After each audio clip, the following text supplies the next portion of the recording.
তেল নিয়ে উদ্বিগ্ন হওয়ার কোনো কারণ নাই।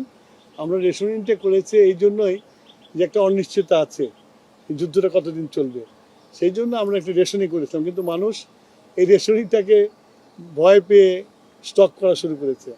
আসলে আমাদের তেলের কোনো অভাব নাই। শুধু তাই না, আগামী 9 তারিখে আরও 2টা ভেসেল আসছে। সুতরাং তেলের কোনো সমস্যা নাই। আমি সবার কাছে অনুরোধ করব, বিশেষ করে মিডিয়ার কাছে অনুরোধ করব, জনগণকে এই মেসেজটা দেওয়া যে এই তাড়াহুড়ো করে কোনো কিনে দরকার নাই। আমাদের কাছে মজুদ আছে, আমরা পেট্রোল পাম্পে তেল দিচ্ছি এবং চলবে। এটার জন্য লাইন দিয়ে সারা রাত জাগার কোনো প্রয়োজন নাই। নির্দিষ্ট পরিমাণে তেল দিচ্ছি। এখন কোনো পাম্প যদি জলদি বিক্রি করে ফেলে, তারপরে তো পাবে না, তারপর পরের দিনের জন্য ওয়েট করতে হবে। সেটার জন্য আমরা মনিটর করছি, আমরা দেখবো যাতে এরকম কম হয়, সেটা দেখবো আমরা। সেটা মানুষের মনের মধ্যে ঢুকতে পারবো না আমরা।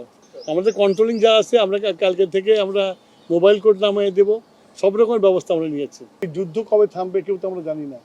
তা আগে থেকে আমার ঘর ঠিক করতে হবে না, সঞ্চয়টা রাখতে হবে না? সেই জন্য আমরা এই সঞ্চয়টা করছি। তো আমাদেরকে খুব হিসাব করে চলতে হবে।